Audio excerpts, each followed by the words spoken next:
Assalamualaikum warahmatullahi wabarakatuh.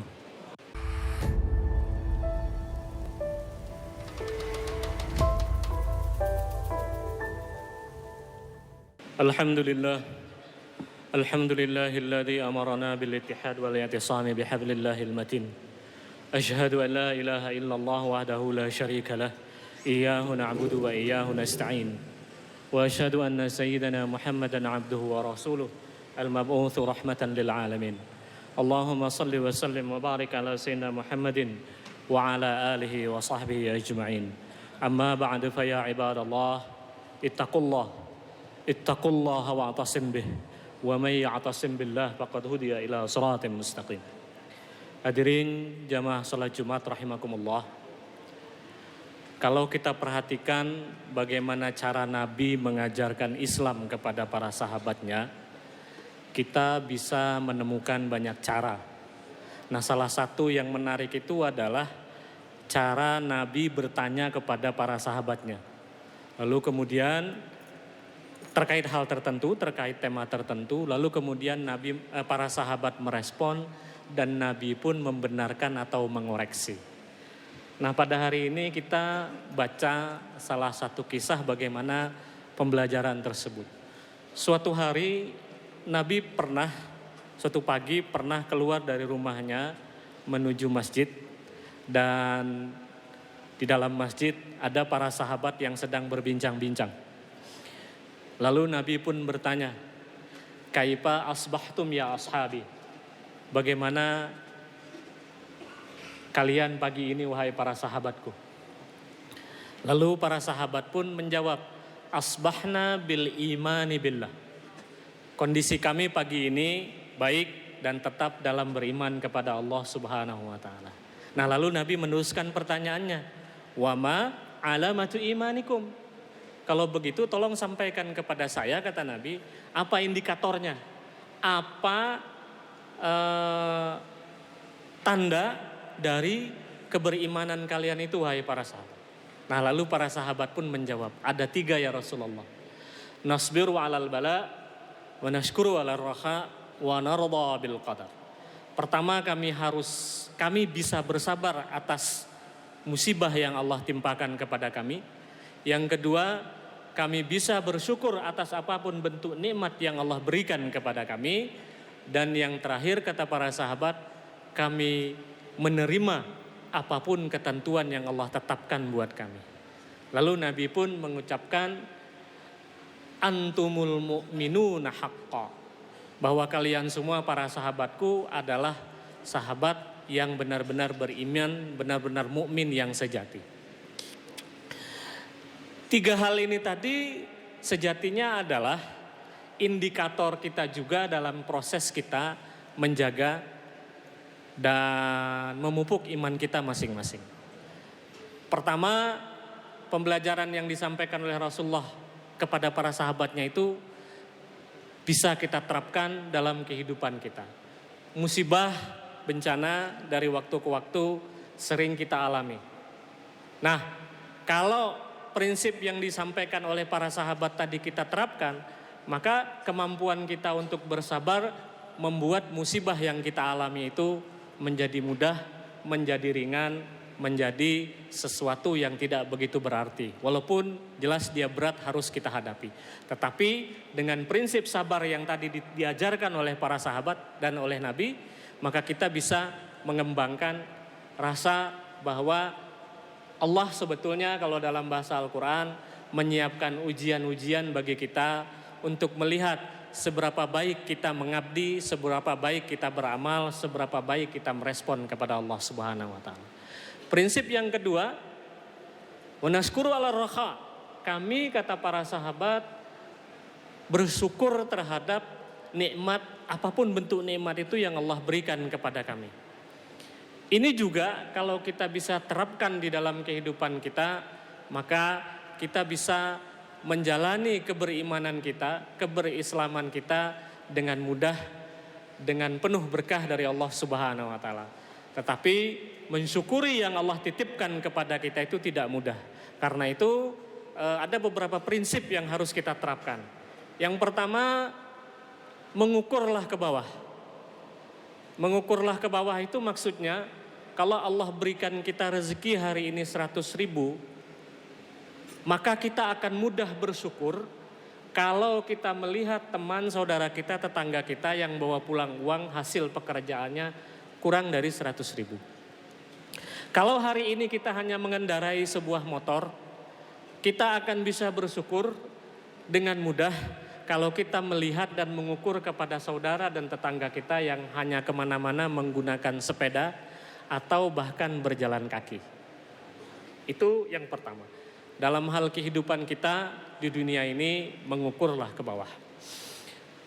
Yang kedua, kita bisa menjaga jarak dengan apa yang Allah titipkan kepada kita. Kita buat distanciation, kita buat jarak terhadap apa yang Allah titipkan. Atau kalau dalam bahasa Imam Ibnu Qayyim, qatlu ala'iqil batin min ala'iqil zahir. Kita harus mampu memutuskan ikatan batin kita dengan apapun materi yang Allah titipkan kepada kita. Atau dengan bahasa sederhana, yang Allah berikan kepada kita itu cukup kita genggam dengan tangan. Jangan kita genggam dengan hati. Kalau dia kita genggam dengan tangan, maka kapanpun kita dengan mudah bisa melepaskannya. Tapi kalau kita genggam dengan hati, sampai kapanpun akan berat, akan digondali hati kita ketika kita harus berbagi dengan apa yang Allah titipkan itu. Menjaga jarak artinya kita menerapkan bahwa yang Allah titipkan kepada kita itu adalah sesuatu yang sifatnya sementara. Sesuatu yang Allah akan mintai pertanggungjawabannya, sesuatu yang bisa Allah ambil kapan saja, bahkan boleh jadi di luar keinginan dan kesadaran kita. Kita memiliki banyak harta, tapi pada saatnya Allah memberikan musibah, semua yang kita miliki bisa Allah ambil dengan serta-merta. Karena itu ketika kita menggenggamnya dengan tangan, maka kita dengan mudah bisa melepaskannya dan kita dengan mudah bisa berbagi dengan apa yang Allah titipkan kepada kita. Dan yang ketiga, prinsip yang perlu kita pertahankan adalah kita pinjam bahasanya Imam Ibnu Athaillah dalam Hikam. Liyaqilla ma yaprahu bihi yaqillu ma yahzanu alaih.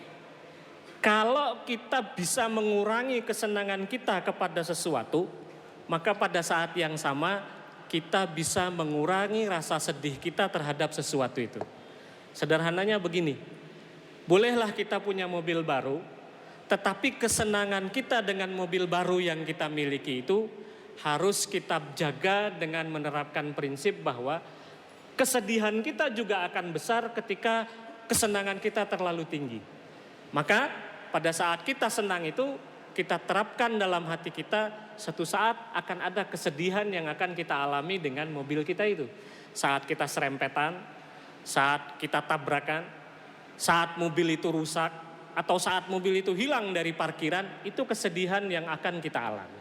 Maka sama seperti yang disampaikan oleh Imam Ibnu Qayyim, ketika kita bisa menjaga jarak dengan apa yang Allah titipkan kepada kita, maka kegundahan, keresahan, kesedihan terhadap ketika suatu saat yang Allah titipkan itu hilang, maka tidak akan begitu besar.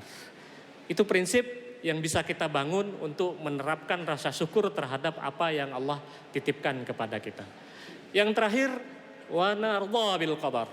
Kata para sahabat tadi, kami bisa menerima atas ketentuan Allah Subhanahu wa taala. Dan ini tidak mudah.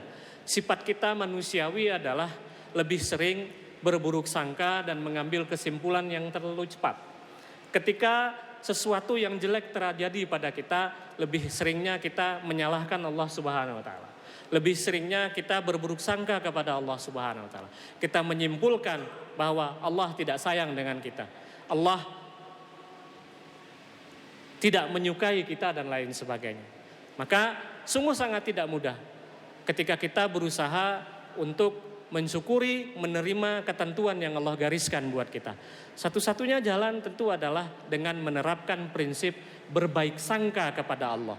Bahwa apapun yang kita alami saat ini, Allah punya skenario yang jauh lebih baik buat kita semua. Barangkali kita bisa belajar dari ilustrasi ada seorang pedagang tahu yang setiap hari dia mengolah tahunya, lalu kemudian setelah dia sholat subuh, dia bawa tahunya itu dengan pikulan keluar dari rumahnya, melewati pematang-matang sawah, ketemu jalan raya, baru dia naik angkot yang beberapa jam kemudian sampai ke pasar, membawa dia ke tempat di mana dia bisa menjual tahunya itu. Dan itu rutin dia lakukan setiap hari. Tetapi pada suatu pagi ketika dia akan siap-siap berdagang ke pasar, dia keluar dari rumahnya membawa pikulan tahunya. Entah bagaimana tiba-tiba ketika dia keluar menuju jalan raya, dia terpeleset di pematang sawah. Masuklah dia ke dalam sawah, berikut semua dagangan yang siap dia bawa. Remuk semua tahu itu. Akhirnya dia putuskan dia pulang dan dia bilang kepada istrinya, hari ini kita tidak berdagang, mungkin Allah menginginkan kita untuk istirahat satu hari ini, kita bisa melakukan aktivitas-aktivitas yang lain. Nah, ini kata kunci yang disampaikan oleh pedagang tahu ini. Karena dia bisa menerima ketentuan apa yang Allah berikan kepada dia. Lebih seringnya kita justru berburuk sangka. Ketika sesuatu terjadi, kita akan kemudian marah, kita akan kemudian berburuk sangka kepada Allah, menyalahkan Allah atas keinginan kita yang berusaha tapi digagalkan oleh Allah pada hari itu. Tapi tidak dengan pedagang kita yang punya tingkat keimanan yang baik, menerapkan apa yang tadi disampaikan oleh para sahabat, mampu menerima ketentuan yang digariskan oleh Allah Subhanahu wa taala. Dia bersabar. Dia bilang ke istrinya, kita istirahat hari ini, kita bisa santai, kita tidak harus berdagang. Besok kita pikirkan buat hari besok. Ketika dia sedang santai di menjelang matahari terbit, teman-temannya dari pasar datang semua. Dan dia kaget, ada apa teman-teman pedagang dari pasar datang ke rumah. Tapi yang lebih kaget lagi adalah teman-temannya yang dari pasar itu. Loh, kamu masih hidup? Lah iya, dijawab pedagang tadi, saya hidup. Dari hari ini sampai sekarang Allah masih memberkahi nyawa dalam kehidupan saya, dia bilang. Nah, lalu para pedagang teman-temannya di pasar tadi bercerita. Kami datang ke sini setelah mendengar informasi angkot yang biasa membawa kamu ke pasar setiap hari itu pagi ini nyungsep masuk ke dalam jurang. Sopir dan semua penumpangnya meninggal dunia. Dan kamu tidak hadir di pasar pada hari ini, maka kami mengira kamu adalah salah seorang korban. Langsung si pedagang tahu kita sujud syukur. Ternyata itulah skenario yang Allah siapkan buat dirinya hari ini. Dia gagal berangkat ke pasar, tapi Allah menyiapkan sebuah skenario lain buat dirinya. Karena dia bersyukur, karena dia bisa menerima, dia bisa memahami apa sebetulnya yang sedang terjadi. Setelah selesai teman-temannya pulang, tidak lama setelah itu kemudian datang orang mengetok pintunya dan bertanya, apakah Bapak pedagang tahu? Dijawab iya, tapi hari ini saya libur berdagang. Dia ceritakan kronologis peristiwanya dan seterusnya. Lalu calon pembeli itu bilang, Alhamdulillah, saya sebetulnya ingin datang ke sini mencari tahu yang rusak, bukan tahu yang seperti yang biasa dijual di pasar. Lalu si pedagang tahu kita bertanya, untuk apa tahu yang tidak layak, Pak? Tidak layak jual, kamu mau beli? Dia bilang, saya punya ternak bebek banyak di rumah dan saya sudah cari kemana-mana. Hari ini ampas-ampas tahu dan tahu-tahu yang rusak itu tidak ada. Ternyata di tempat kamu masih banyak. Saya borong semuanya. Ini yang dalam Al-Quran disebutkan oleh Allah, wa may yattaqillaha yaj'al lahu makhraja wa yarzuqhu min haitsu la yahtasib. Orang yang bertakwa kepada Allah, Allah berikan jalan keluar bagi hidupnya dan Allah berikan rezeki kepada dia di luar dari yang dia bisa perkirakan. Coba bayangkan kalau seandainya dia tadi marah kepada Allah, seandainya dia tadi berburuk sangka kepada Allah, mungkin ceritanya akan berbeda. Tetapi karena dia mampu bersyukur, mampu menerima dan mampu bersabar pada saat yang sama, Allah datangkan rezeki ke depan pintu rumahnya. Allah selamatkan dia dari musibah yang lebih besar yang harusnya dia alami. Tapi karena keimanan tadi yang tertanam dengan baik di dalam dirinya, maka semuanya bisa dilewati dengan baik dan bisa dia cerna dengan sebaik-baiknya. Karena itu hadirin rahimakumullah, pembelajaran dari Rasulullah tadi boleh jadi hanya dalam bentuk sebuah tanya jawab dengan para sahabatnya.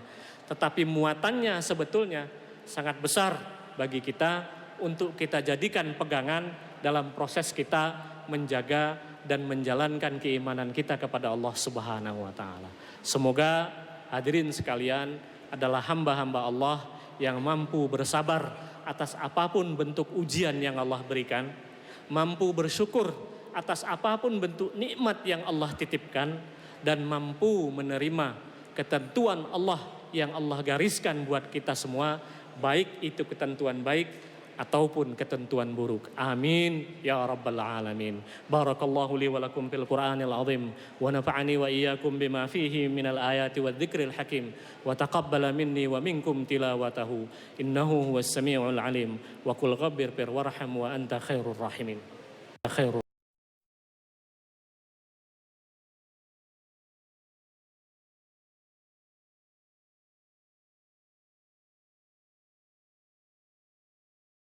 Alhamdulillahi hamdan katsiran kama amar. Asyhadu an la ilaha illallah wahdahu la syarika lah ighraman liman jahada bihi wa kafar. Wa asyhadu anna sayyidana Muhammadan abduhu wa rasuluh al-mab'utsu ila al-aswadi wal ahmar.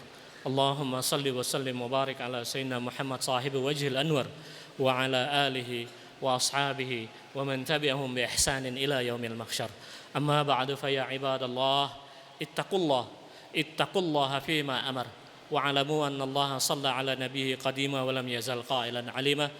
أعوذ بالله من الشيطان الرجيم. بسم الله الرحمن الرحيم. إن الله وملائكته يصلون على النبي يا أيها الذين آمنوا صلوا عليه وسلموا تسليما. اللهم صل وسلم وبارك على سيدنا محمد وعلى آله وصحبه أجمعين. بسم الله الرحمن الرحيم. الحمد لله رب العالمين والصلاة والسلام على أشرف الأنبياء والمرسلين وعلى آله وصحبه أجمعين. اللهم آمنا بأوطاننا وأصلح أئمتنا وولاة أمورنا ووفق قادة المسلمين إلى تحكيم شرعك واتباع سنة نبيك محمد صلى الله عليه وسلم.